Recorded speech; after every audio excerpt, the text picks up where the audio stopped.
right, let's go. Let's go. To Cook. Nice cut. Cook taking off. And there he goes. They're not going to get him. James Cook. Do a flip. That's kind of his little thing, I guess. I want to see him do a flip every week. Flips into the end zone for the touchdown. His third touchdown of the game. Oh, my.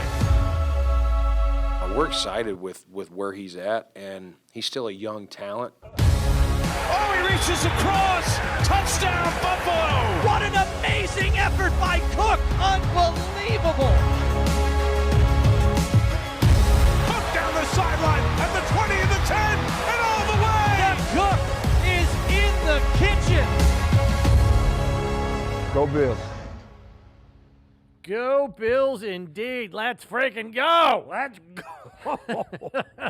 James Cook under contract after the two sides reached an agreement on terms late last night. That's when the movement happened.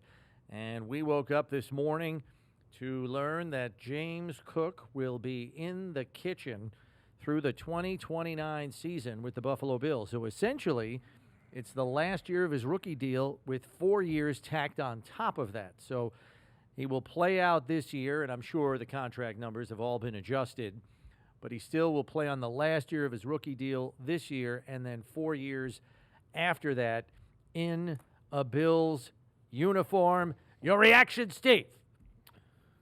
I knew it. All along. Never a doubt. Knew it was going to happen. No question. He's in the right spot. They use him the right way. He's a home run. He's a problem for defenses. He's not breaking the bank. He's getting a deserved contract. Let's just watch him play. And I like the fact that they tacked it on 4 years after this year. That staggers it with all the other guys that have signed the extensions this year. Rousseau signed an extension this year. Bernard signed an extension. Shakir signed an extension. Benford signed an extension. And now you got James Cook, and his starts next year. It staggers it out nicely. He gets a ton of money guaranteed, which is really important for guys, and I'm glad he got that, and it took care of his, good chunk of his future. That's just, yeah. You and I privately suspected it was gonna get done. Yep.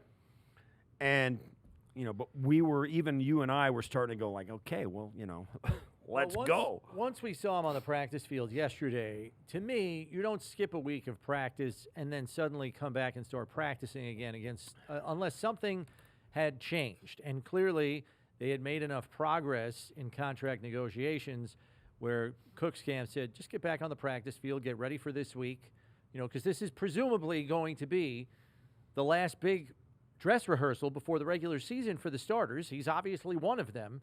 So this week's kind of important to be on the field and be ready and all of that, whether it's joint practice or the game Sunday night. So once we saw that, I think at least lent credence to the possibility that there had been movement on contract negotiations in less than 24 hours. Here we are.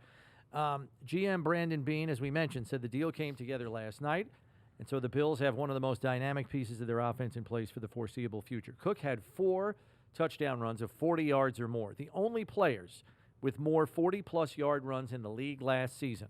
Then Cook, Saquon Barkley, and Derrick Henry, who had 7 and 5 respectively.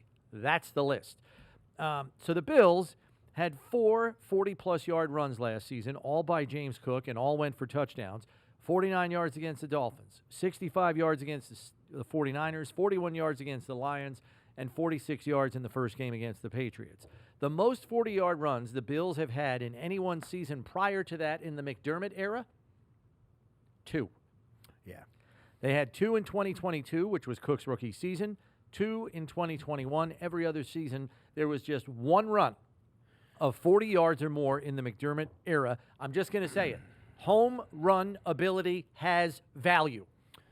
Yeah, you go back and look at the runs he made, and there's, there was a stretch of games last year, if you remember, it was Kansas City, Detroit, San Francisco, and another team. Maybe it was, I don't know who it was. There was 4 teams right in the middle of last year's schedule. I'll look at it real quick. And it was a huge stretch for the Bills to get through. It was the Kansas City, San Francisco, the Rams, and Detroit. You go to the Niners game and the Detroit game and the Rams game. James had a home run. I think he had one in the Rams game, but he did in the Niners and the Detroit Lions game. He snapped off huge runs all the way to the house. And in those games, it was different. It was a difference. I love where he's at. They use him exactly like they should use him. He's built for the offense. They built the offense around him and Josh and the rest of them. And with this everybody eats mentality with the wide receivers, you got to have guys in the backfield that can make a difference, and James is one of them. So congratulations to James. Congratulations to the Bills for getting it. And I think when you have a year, Brownie, like the Bills had last year offensively, you got to try and keep it together. And of course, you're trying to get better, but you're not going to get better losing James Cook. Correct. And you ran down the list.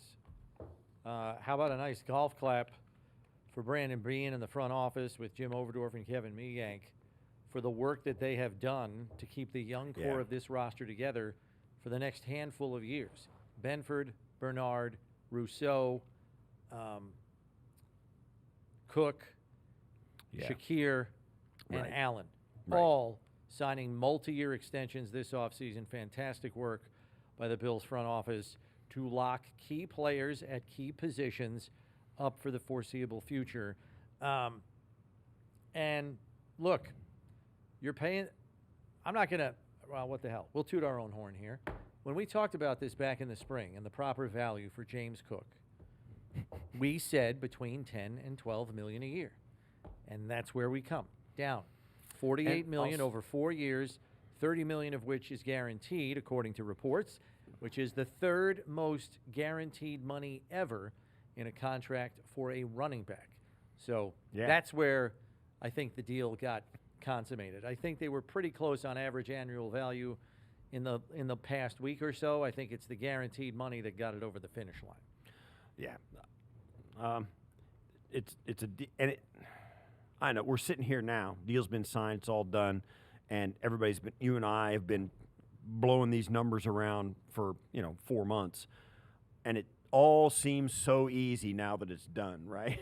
Well, it wasn't easy, as we know. It wasn't easy. I am going to also say this. We know that James has campaigned to see more time on the field on third down. I think we all love Ty Johnson and what he is on third down.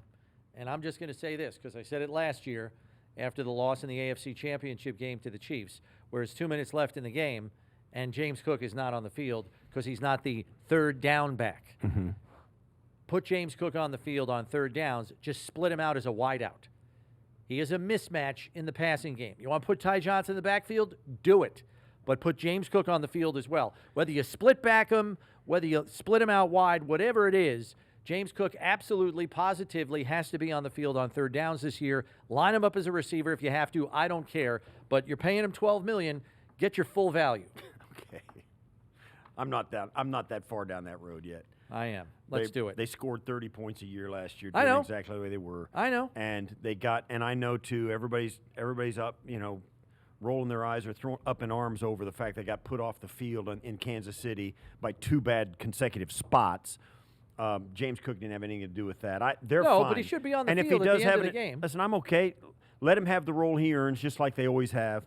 If he expands his role, nobody's going to complain at all. I would be shocked if it diminishes. That's for sure. But yeah, they've got it going on this offense. He's an important part of it. And we're watching this run right here in the San Francisco. This run right here, to me, is worth $12 million a year. He snapped off a 65-yard run in the snow against San Francisco in a game you got to have. And it was the 4th fastest play from scrimmage in the entire league last year. And then you go back and you look at the Detroit game. It's a 44-42 win, and he's snapping off a run. Remember, that's the one where they tried to pull him down by the hair, and he pulled out of it. 48-42, yeah. It's just one play after another that defines almost an entire game when he does it. So, yeah, couldn't be happier for him. the Bills, once again, do one more thing, in my opinion, the Bills do one more thing correct in the offseason. You know, they do a lot of stuff right,